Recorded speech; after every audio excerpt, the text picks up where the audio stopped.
Então tá, quem vai falar com a gente agora, exatamente no horário, hein? Olha aí que loucura isso. Meu amigo Felipe Mano vai falar sobre os mecanismos de defesa do ego. 22 motivos para iniciar o processo de neurocoach. Só 22, só 22. Ele acha que tem a tarde inteira, né? A noite inteira. É só 30 minutos, ele arranjou 22 motivos. Vamos lá, Felipe Mano, especializado em gestão, treinamento e desenvolvimento humano e organizacional, atua de forma moderna, descontraída e eficaz com seus clientes. Formado em pedagogia, com pós-graduação em psicopedagogia clínica e institucional, MBA em gestão de recursos humanos e especializações em neuropsicologia, psicopedagogia clínica, gestão de pessoas, liderança, gestão de pessoas e do conhecimento para inovação, gestão da inovação, fundamentos em administração e ética, formação profissional em neurocoach, possui um repertório muito amplo no que diz respeito a comportamento humano, dentro e fora das organizações. Adepto ao lema menos é mais, busca objetividade sem perder sua essência crítica e analítica. Com 15 anos de experiência, passou por empresas públicas, privadas, como Hospital de Clínica de Porto Alegre, Escola Superior do Ministério Público, Apple mesmo, tá, Brasil, eu conheço a história desse cara. Grupo Erval, atualmente proprietário da palestra, eu não sei como é que tu escreve isso aqui, cara. Ah, entendi. Neurocoach e consultor da Marketplace Brasil e da Allcommerce, onde atua diretamente com o desenvolvimento de pessoas e processos nos níveis organizacionais estratégicos. Ufa, é estratégia para roubar mais tempo, né? Entendi. Mano, chega aí.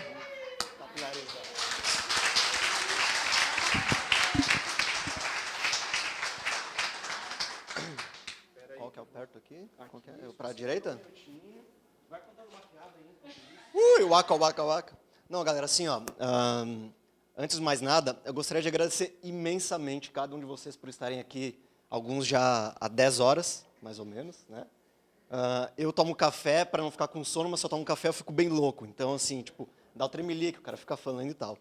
E assim como o meu colega de Viges e o Clóvis de Barros, eu também adoro falar e eu costumo adorar o que eu falo. Essa que é a grande porcaria de falar em meia hora. Mas quando a gente vai falar sobre o ego, né? A gente vai falar sobre o que tem de mais profundo dentro do ser humano. Então, assim, meia hora não é nada, eu vou ter que dar uma pincelada absurda. Né? Então, como o Thiago falou... e uma coisa muito legal também, né? Que quando a gente fala sobre coisas disruptivas, né? Que o Thiago falou, pô, neurocoaching em Porto Alegre, né? Para 100 pessoas, só que era para estar com 5.000 pessoas em São Paulo, em qualquer lugar. Eu lembro da primeira palestra, não lembro não porque eu não era vivo ainda, né? Tem barba branca, eu não sou tão velho. A primeira palestra do Freud, na Sociedade Médica de Viena, tinha 3 pessoas. Tipo, ele era só o Freud, mas tudo bem. A gente vai falar um pouquinho, então. E assim, uma coisa que eu queria deixar bem pontual para vocês aqui é, o seguinte, vi que vários colegas trouxeram sua própria experiência, né, de vida para as palestras. Eu vou falar ao mesmo tempo mais da vida de outras pessoinhas um pouquinho mais antigas, e da minha vida e da vida de cada um de vocês. Porque o assunto que eu vou abordar aqui não é um conhecimento tão, sei lá, popular, vamos chamar assim, e ao mesmo tempo a gente vive ele sem nem sonhar que ele existe diariamente. Então, eu vou falar sobre os mecanismos de defesa do ego. Alguém tem ideia do que sejam os mecanismos de defesa do ego? Não vale a psicóloga. Alguém tem ideia, não? Então eu vou poder inventar tudo que ninguém vai achar mesmo, azar. Então, vamos lá. Galera, esses são os 22 motivos pelos quais vocês têm que iniciar o processo de neurocoaching. Então, aqui, 22 mecanismos de defesa do ego. Eu não sou muito adepto de slide, mas assim, como é um público super heterogêneo, assim, né, não é um público muito focado, e é um assunto muito profundo, então eu fiz bastante slide para vocês poderem tirar foto, etc. E eu peço também que, se tiverem dúvida, perguntem após a apresentação, porque eu gosto de tudo nos mínimos detalhes, né? Lembra daquele personagem? Então eu vou demorar muito nas respostas e não vai dar tempo. Enfim. Então, meu nome é Felipe Mano, né, como o Thiago falou, tenho aqui minhas formações todas, e essa aqui, ó, que não é uma formação, mas eu fiz psicoterapia psicanalítica, né, por 8 anos, entre supervisão e a psicoterapia propriamente dita, com um cara muito bom, que a minha amiga querida também faz com ele, com o Dr. Carlos. Alberto Vieira da Costa, é um cara assim fodástico, tipo, no setting terapêutico dele é perfeito, o cara é muito assim, enfim. E se alguém me perguntar assim, Felipe, se você, sei lá, quiser comprar uma casa ou faz a terapia, eu teria feito a terapia. Quer comprar um carro ou fazer a terapia? Eu teria feito a terapia. Por quê? Depois, quando for comprar a casa, o carro, a esposa, eu vou fazer pelos motivos certos, não pelo que eu achei que eu tinha que fazer, por alguma coisa, etc, etc. Então, vamos lá. Aqui também, algumas empresas que eu atuei, como o Thiago também já falou, dentro do Grupo Erval eu trabalhei na Operação iPlace. E essa aqui é a mais linda de todas, né, que é a palestra, né, escrita em grego. E sorte que eu fiz em imagem, porque eu ia trazer só como fonte, aí não ia ter a fonte no computador, ia ficar uma zoeira total, né? Enfim. Então, eu quero trazer uma frase do Stanley Rosner, que ele é um psicólogo americano, muito fodão também. Eu falo muito palavrão, tá, galera? Então, relaxa. Que ele faz o quê? O que ele diz? Olha só. O que me seduz é detectar a extensão de certos tipos de comportamentos repetitivos. Repetições que destroem vidas. Repetições que levam indivíduos à beira da loucura. Repetições que podem terminar até em suicídio. Muitos, ou a maior parte, desses frustrantes e destrutivos comportamentos estão quase que totalmente fora do domínio da consciência. E isso é o que mais me atrai. Por que eu trouxe essa frase? Não é para falar de suicídio, coisa assim, mas é porque também é o que mais me atrai. O Thiago conhece minha história, mas quem não conhece, eu tenho uma mãe que tem problemas psiquiátricos sérios, né? Eu internei ela em clínica psiquiátrica por 11 anos, ela faz tratamentos violentos contra depressão, transtorno bipolar, obsessivo-compulsivo, enfim. E eu tinha uma vontade de pegar, sei lá, enfiar a mão pela goela dela, assim, arrancar aquele mal que eu via ela passar.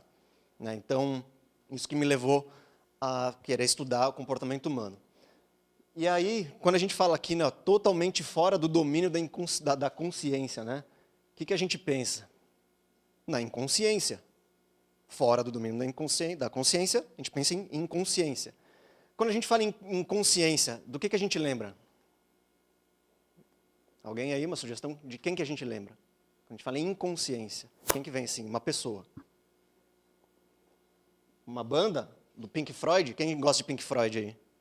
Ninguém gosta de ouvir Pink Floyd? Ou de um carinha meio velho que coloca a culpa de tudo na mãe? Não é bem assim, né? Freud, your mom, né? Ele não coloca a culpa de tudo na mãe. Falam mal dele, mas não é bem assim. Então vamos lá, galera. O que o Freud fala? Não somos apenas o que pensamos ser, somos mais. Somos também o que lembramos e aquilo do que nos esquecemos. Somos as palavras que trocamos, os enganos que cometemos e os impulsos a que cedemos sem querer. Galera, o Chaves é filósofo, tudo é sem querer, querendo. Né? Nos atos falhos, né? nos lapsos de memória, enfim. Então, o Freud era um menininho muito lindinho, nascido em Viena, que na época era o Império Austro-Húngaro, se não me engano.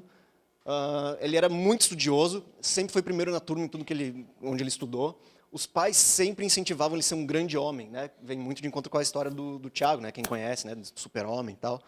Então, os pais sempre incentivaram, você quer, você vai, você faz, você tem que ser um grande homem, né? E ele, em 1873, entrou para a Universidade de Viena, onde ele se tornou médico, depois pesquisador, e depois se especializou em neurologia. Lá em 1885, ele ganhou uma bolsa para estudar na França, que era um grande centro, né, de ciência no mundo no século XIX. E aí lá ele conheceu o Jean-Martin Charcot. Esse cara não era quase ninguém, assim, ele era um médico psiquiatra, também neurologista. Ele era só um dos maiores professores de medicina da França. Foi esse cara que descobriu o aneurisma cerebral e as causas da hemorragia cerebral. Só isso, tipo isso em 1885, 90, enfim. Ele que criou a neurologia científica, inclusive, né? E ele que descreveu também a esclerose múltipla. Aí teve dois caras pouco importantes também que foram alunos dele, vejam só. James Parkinson, que descobriu o mal de Parkinson, e o George Gilles de la Tourette, que descobriu a síndrome de Tourette, né? Que é aquele que tem os tiques, né? Aquela coisa toda. E então, Freud ficou lá, né? com Charcot um bom tempo, e juntos eles estudaram sobre a histeria, né? Hoje a histeria não tem mais esse nome, né? Ele dividido em duas partes, né? Eles chamam de transtorno dissociativo e transtorno histriônico, né? Não se usa mais o termo histeria, etc. E como que eles faziam o sintoma desaparecer e reaparecer nas mulheres que eles tratavam? Hipnotizando. Olha só, então até hoje se usa hipnose, né? Tem coaches que fazem hipnose e tal. Então eles hipnotizavam e viam que a pessoa sumia os sintomas dela. Simplesmente, pô, isso estava falando com 2 neurologistas e um, tipo, era o bambambam da época, né? Mais uma vez o fodão. E logo em seguida eles também constataram que a histeria não era exclusividade das mulheres. Né? Então até hoje a galera fala, as mulheres são histéricas, não, mas homem também é histérico, né? Quando fica doente, então, meu Deus. Né? E eles mostraram que a histeria, na época, né, o nome histeria, era uma doença real, porque muita gente achava que era fingimento ou possessão demoníaca. Teve gente queimada já por causa disso, e jogada em fossos, assim, ó, em prisões lá, porque achavam que isso era uma possessão demoníaca, ficavam amarradas e etc. Né? E aí Freud voltou para Viena e conheceu Joseph Breuer, que era um médico fisiologista.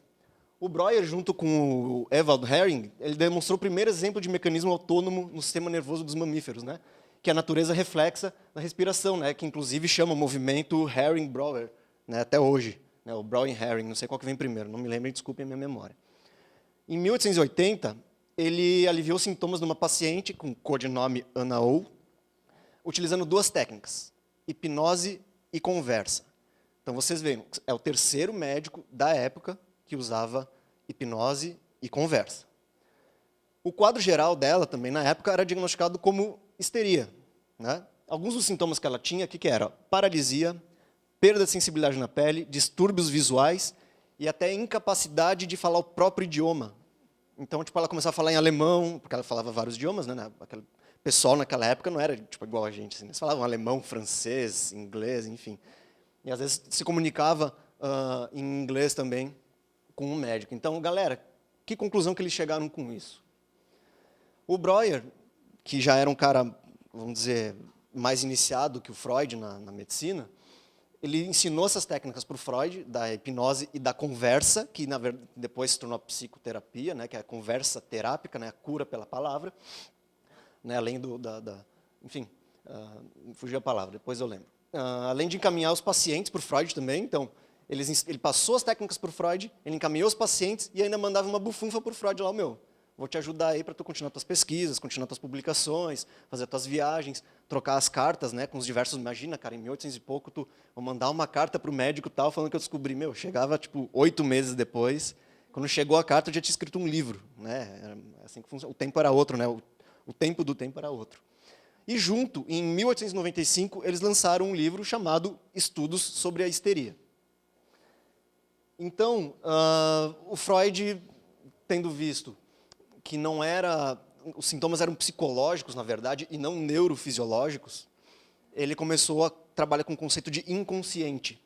Alguém sabe o que significa essa imagenzinha bonita que eu coloquei aqui? Ó? Olha, e a galera tá ligeira pra cacete.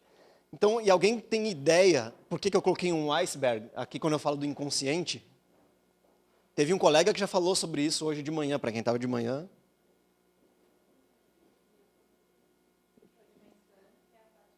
Isso aí, então aqui ó, é o nosso inconsciente, o que está abaixo do iceberg. O que está acima do iceberg é o que está na nossa consciência. E a gente acha que a gente tem domínio na nossa vida, que a gente sabe tudo. Não, aqui é isso aí, do caralho, eu sei, estou dentro. Não sabe, cara, não sabe. E o que eu quero trazer para vocês aqui é exatamente que é um conceito até religioso. Eu não sou um cara religioso, mas para quem é que nós somos falhos, altamente falhos. Eu tenho uma empresa. Como que eu melhoro a empresa? Detectando problemas nela e corrigindo, correto? Por que eu não vou fazer isso comigo? Não, eu sou sempre perfeitinho, intocado, ó. Não, então por isso que vocês precisam de um neurocoach. Por isso que vocês precisam. E é para isso que eu estou aqui mostrando isso para vocês. Porque tudo isso aqui é o que está fora do alcance da consciência de vocês. E tudo isso aqui, vocês vão gastar muita energia psíquica, muitas calorias no cérebro, muito esforço para conseguir trazer alguma coisa à tona para você ser um pouquinho melhor. Então, só que esse pouquinho melhor faz uma diferença, tipo, absurda. Muito absurda. Né? É tipo um político. Tem um político, uma decisão dele pode beneficiar ou ferrar muita gente, milhões de pessoas. Né? Então, falando um pouquinho sobre as teorias topográficas e estruturais, né, que o Freud desenvolveu também. Isso tudo é uma introdução, assim, para dar um contexto para o assunto do ego, que senão fica tipo, o mecanismo de defesa do ego e ninguém entende nada, né? Então, a primeira teoria dele que ele desenvolveu é a topográfica da mente, que ele trabalha com o conceito de consciente, pré-consciente e inconsciente. Consciente é tudo aquilo que está na nossa consciência, que a gente sabe, que a gente fala, que a gente faz. O pré-consciente é tudo aquilo que a gente consegue puxar da memória, puxar de algum lugar, está guardado, mas nós podemos acessar no momento que a gente quer. E o inconsciente é tudo aquilo que está recalcado. Galera, recalque não é aquilo que a Valesca Popozuda fala da recalcada, beijinho no ombro. Pelo amor de Deus. Recalque não é inveja. Tá? Recalque é aquilo que você guarda num lugar tão profundo que você não quer mais enxergar aquilo, que você não quer mais acessar. Eu tenho um exemplo disso. Na minha primeira pós de psicopedagogia, eu fiz um trabalho com uma professora, que chama Wanda Speaker, e no consultório dela nós estávamos atendendo, eu junto com ela, obviamente, né, ela fazendo só, observando e ajudando ali, um rapaz que ele não conseguia assinar o cheque e não conseguia digitar a senha do cartão, ele travava em todos os momentos. E conversa vai, conversa vem e tal, chegamos, né, isso demorou uns 3 meses até a gente conseguir chegar no resultado.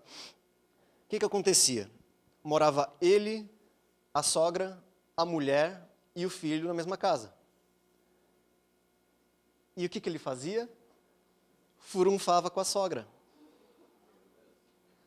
E aí o que acontece? O cara que banca a casa, no momento que ele tinha que bancar, que ser o responsável de pagar as coisas, travava. Porque ele não se sentia no direito de fazer aquilo. Né? Ele sentia a culpa carregada. Né? Tinha aqueles sintomas, vamos chamar de histeria. Tinha os sintomas da histeria.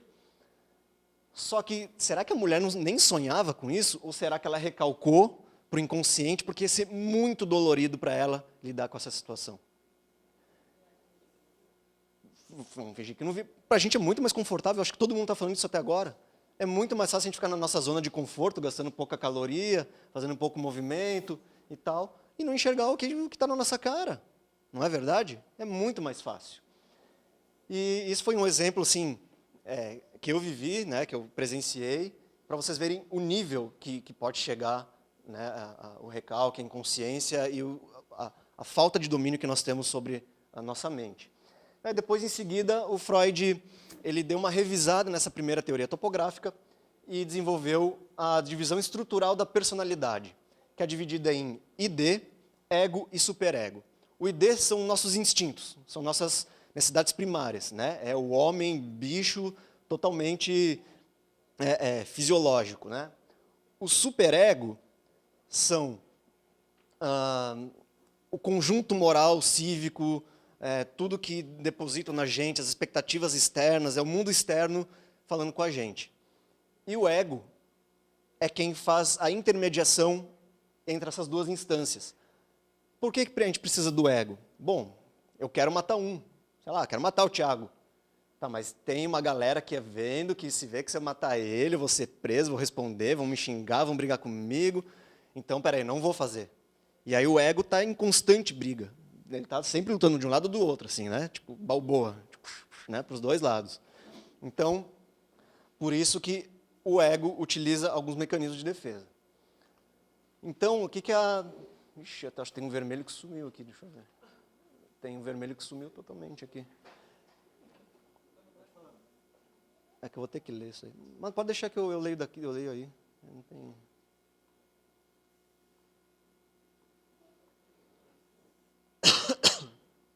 Muito obrigado. Então, o que a neuropsicanálise nos traz?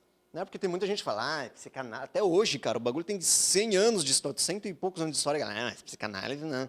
Então, nós temos a neuropsicanálise, inclusive já tem a Sociedade Neuropsicanalítica há 17 anos, né? Isso aqui é um movimento que já começou nos anos 90, porque sempre, quando surge alguma coisa nova e disruptiva, eles tendem a querer segregar, né? E falar, não, isso aqui não funciona, só eu que funciona, blá, blá, blá, blá, blá, né? E a galera da neurologia, eles são muito céticos, né? Os médicos, né, neurologistas são muito céticos a respeito de uma série de coisas, enfim. Então, o que a neuropsicanálise traz? Né? A meta fundamental do aparelho psíquico é manter e recuperar, quando perdido, um nível aceitável de equilíbrio dinâmico que maximiza o prazer e minimiza o desprazer. Né? Nós chamamos isso de homeostase, né? Que é o tal do equilíbrio. Então, mais uma vez, o que todo mundo falou, o que a gente quer, velho? Tipo eu, né? Quando a Michelle falou, né, de comprar o alface, cara, quando ela falou a palavra alface, eu quero traquinas, que eu falei ali brincando, né? E eu gosto de doce, né? Quando falta doce em casa, eu faço um leite com Nescau bem forte, assim, e tomo. Né? Então, porque eu quero minimizar meu desprazer, né? A falta daquele açúcar, daquela energia e tal. Ainda mais quando a gente está meio estressadão. E aí, como a Adriana Lima diz, o que ela fala? A energia psíquica é usada para acionar o sistema que nasce no ID, que é de natureza primitiva. O ID seria representado por circuitos filogeneticamente mais antigos, ou seja, são os nossos circuitos que têm mais ramificações cerebrais. Quanto mais antigo o circuito, mais ramificações cerebrais ele vai criando no cérebro e aquilo vai ficando e vai passando para gerações futuras. Tem hora que eu estou falando longe do microfone, a hora que eu estou falando perto, né? Fica melhor perto ou melhor mais longe? Tanto faz? Beleza, então. Então, quais são esses circuitos? Do tronco cerebral. É o feixe prosencefálico medial, a amígdala medial, o septo pelúcido, a estria terminal, o hipotálamo, o núcleo accumbens, o núcleo caudado, o putamen e os núcleos talâmicos. Emergindo a partir do ID, o ego, representado principalmente pelo córtex pré-frontal, tem a função de lidar realisticamente com as pulsões básicas do ID, né, que são os nossos instintos, e também age como mediador entre as forças que operam no ID e no superego. Então, ele media, né, mais uma vez falando, né, de mediador entre as forças que operam nos instintos e aquilo que esperam da gente dentro da sociedade, com as regras, as leis, né, os conjuntos morais, etc., conjuntos éticos, etc. O superego, representado principalmente pelo núcleo central da amígdala e pelo córtex da ínsula, atua como um freio modulador em relação aos interesses motivacionais e pulsionais do ID. Então, é ele que dá aquela freada, assim, né? Porque o ID ele quer tudo. O que ele quer? Ele quer, né, no caso do homem lá, ele quer comer todas as mulheres, ele quer todas as comidas, ele quer o lugar mais quente, ele quer o lugar mais alto. O instinto é isso, né? Para sobreviver, procriar e gastar o mínimo de energia possível, sempre, né? Então, para que serve o ego, galera? Eu falei tudo isso para dar uma introdução para vocês e tal. O ego ele serve para defender, mediar e integrar o nosso aparelho psíquico. Então, vamos lá. O ego serve para defender, mediar e integrar o nosso aparelho psíquico. E como que ele faz isso? Como que ele defende o nosso aparelho psíquico? Utilizando os mecanismos de defesa do ego. Certo? Que servem para quê esses mecanismos de defesa do ego? Para reduzir ou suprimir estímulos que causam dor e prazer. Então, os mecanismos de defesa do ego servem para ele atuar de forma que tu não sinta dor com as coisas que tu sabe que tu fez errado, que tu sabe que tu está pisando na bola, mas ele vai lá e fala, tu não vai suportar isso, vamos usar essa defesazinha aqui e tal, e deixa tudo bonitinho para tu conseguir lidar contigo a vida inteira. Né? Tanto que tem uma coisa, só uma curiosidade super rápida, ele é um neuroquímico da URGS que chama Ivan Esquerdo. Ele trabalha muito com memória, coisa assim, e ele fala num livro dele que chama Memória, que a parte mais importante da memória é o esquecimento. Olha só que antagônico. Porque se a gente não esquecesse nada, a gente não ia suportar se olhar no espelho, suportar outro. Imagina, a gente lembrar de todos os erros que a gente cometeu, lembrar de cada falha que alguém cometeu com a gente, de tudo que a gente já fez errado. Cara, a gente se matava em uma semana, não é verdade? Então, vamos lá, voltando. O ego, né, os mecanismos de defesa do ego servem para reduzir, suprimir estímulos que causam dor e desprazer. Mais uma vez, a gente quer sempre o prazer e não quer enfrentar o que precisa ser enfrentado. E quem que expandiu esse baita trabalho dos mecanismos de defesa do ego? Nada mais, nada menos do que a filha do Freud. O Nego Freud tinha várias filhas e a caçulinha era o Nego Freud, né? Ele era a caçulinha e era a favorita dele. Era tão favorita que ele analisou ela. Olha só, né? O pai analisando o filho, que doideira. Ela era pedagoga, né? E ela se tornou psicanalista e ela foi pioneira junto com a Melanie Klein na análise infantil. Aí, obviamente, o Freud implicava com a Melanie Klein e puxava o saco da Ana, né? E foi ela quem expandia e aperfeiçoou os trabalhos sobre os mecanismos de defesa do ego. Alguém conhece o melô do ego? Ninguém conhece? Ó, não é só o melô do ego, tá, galera? O melô do ego e dos neurocoaches também. Tá? Então, quando vocês forem fazer neurocoaching, isso aqui vai ser o melô de vocês. Ó. Quem conhece isso aqui? Ó? Olha só que profundo. Ó. Eu me afasto e me defendo de você, mas depois me entrego. Faço tipo, falo coisas que eu não sou, mas depois eu nego. Quem conhece? É o melô do mecanismo de defesa do ego. Olha aqui, ó. E nessa loucura de dizer que não te quero, olha só. Vou negando as aparências disfarçando as evidências. Mas para que viver fingindo se eu não posso enganar meu coração? Né? Não, imagina, se eu tivesse aquele mullet dele, eu até cantava. Careca, assim. Tá mais para cantar um Radiohead aqui, né? Então esse é o melô dos mecanismos de defesa do ego e do neurocoti. Porque é tudo que eles querem fazer, eles querem se afastar da gente, não querem mostrar as fragilidades, não querem mostrar as sensibilidades, não querem, ele quer falar, não, tá tudo bem comigo, né? O neurocoti, ele faz isso, né? Normalmente, até num processo psicoterápico também é assim, né? Tem um monte de defesa, a gente arma um monte de escudo para não parecer nada para ninguém. Mas depois, né, se entrega, vai falando as coisas, aí nega e fala de novo, enfim. É bem bacana essa relação. E os mecanismos de defesa são divididos em 4 grupos, tá? São as defesas narcísicas, neuróticas, imaturas e maduras. Obviamente eu não vou entrar muito a fundo agora, só faltam 10 minutos para mim, e eu adoro falar, se eu deixar eu vou falar pra caralho. Então, 6 minutos agora. Então, eu coloquei, não os 22, mas eu selecionei, acho que cerca de 9, ou uns 9 ou 14, mecanismos de defesa mais comuns, ou 22, mais comuns na relação sujeito-analista. Analista aqui é qualquer um que esteja fazendo uma análise de coaching, neurocoaching, psicoterapia, enfim, com o sujeito, tá, galera? Não é um analista, né, da psicanálise propriamente dito. Então, vamos lá. Recalque. O recalque ele serve para quê? Para expulsar representações que causam forte ansiedade do consciente para o inconsciente. O recalque também está ligado à psicossomática, né, que aquelas doenças psicossomáticas, como asma, artrite, impotência sexual, etc., né? Pressão alta, tem uma série de coisas, cefaleia e tal. Então, um exemplo, esquecer que foi responsável, né, por um acidente ou falha de alguém importante, ou no caso, o cara que estava, a mulher que estava com o marido furunfando com a mãe, ela tipo, esqueceu de ver aquilo, e o cara esqueceu de como se assina um cheque. Né? Negação, né? Olha lá, negação de novo, né? Tanta gente falou em negação hoje, né, nas palestras, né? Tem como origem o recalque. Quando acessamos parcialmente as representações, recusamos aceitar a verdade ou a realidade das mesmas. Exemplo, negar vícios. Eu só fumo quando eu vou na festa, eu só fumo socialmente. Né? O cara fuma pra caralho e fica negando. Né? Criar falsas situações para evitar a realidade. Né? Também a gente fantasia muito, cria fantasias. Recusar fatos que já ocorreram e etc. Né? Um outro mecanismo de defesa muito recorrente é a regressão. Então, é o retorno a um estágio anterior do desenvolvimento devido à dificuldade de enfrentarmos ansiedades e desafios atuais. Está muito vinculado à infantilização também, né? À fixação na fase oral, que a gente chama, né? No desenvolvimento psicossexual. Então, exemplo, agarrar-se a cobertor quando a gente está com medo. Pô, imagina um cara de 60 anos, tipo, né? Vai no cobertorzinho, eu também faço. Quem não faz isso às vezes, né? Está mais com medo, né? Excesso de oralidade, né? Então o cara começa, né? Comer, beber, fumar, se drogar, tudo que vem pela boca, que dá o prazer imediato, né? Ir de encontro a algo que remete à segurança também, como filmes, música, um local. Então o cara começa a ouvir aquela música que ele ouvia com o pai dele, que remete, né, a uma situação de segurança, etc. Deslocamento são sentimentos vinculados a algo ou alguém que redirecionamos a outras pessoas, né, ou a outros algos, né, e outros alguéms. Muito recorrente também nos sonhos, né, o deslocamento. No sonho já viu que a gente fala assim, cara, eu sonhei que meu colega de trabalho estava na casa da minha avó falando com meu pai, e aí veio um Fusca verde e capotou. A gente coloca outras pessoas no lugar, né, de pessoas que simbolizam algo para nós. Então, por exemplo, fobias, né? Eu tenho medo de avião. Aí tu resolve medo de avião e tu começa a ter medo de elevador. Aí tu começa a ter medo de paraquedas, assim vai, né? Generalizações, né? Sempre o outro. Né? Então vamos supor, um policial é corrupto, todo mundo é corrupto, todo mundo é, né? Chegar em casa e brigar com os filhos porque o chefe brigou com você, né? Você está deslocando aquilo para outra pessoa, né? Projeção é quando nós atribuímos aos outros os nossos próprios sentimentos que julgamos ser inaceitáveis. Exemplo, culpar alguém de te acusar de ser algo que você acha que é. Então você tem um sentimento de você, sei lá, eu acho que eu sou um fracassado.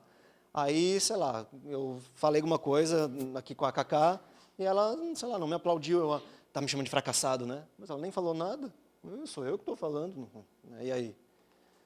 Formação reativa, expressar o oposto de seus sentimentos internos, normalmente inaceitáveis, em seu comportamento exterior. Exemplo, um gay que age como um machão. O cara é gay e ele quer ser um machão e quer ficar com mulher e coisa assim. É uma formação reativa. Cuidado excessivo da mãe com um filho indesejado. Para disfarçar aquele não desejo pelo filho, se torna um filho super protegido e coisas do tipo. Intelectualização. Controlar os afetos, os impulsos, pensando sobre eles, mas não experimentando-os. Então, Tu tá lá com os teus afetos, tá com a tua situação, tu não tá entrando no cinema para fazer parte daquele teu afeto. Tu tá assistindo só ali a plaquinha que tá fora do cinema. Então tu olha de fora, né? Um exemplo. Numa separação, você vai lá e faz uma análise financeira de quanto que vai gastar morando sozinho agora que você não tem mais alguém para dividir a conta, né? Ou recorre a estudos que afirmem o seu posicionamento durante a relação, que teve um final para justificar. Bah, viu como eu estava certo? Né? Racionalização. Justificar ou explicar de forma convincente e ilusória atitudes, crenças e comportamentos que seriam inaceitáveis de outra forma.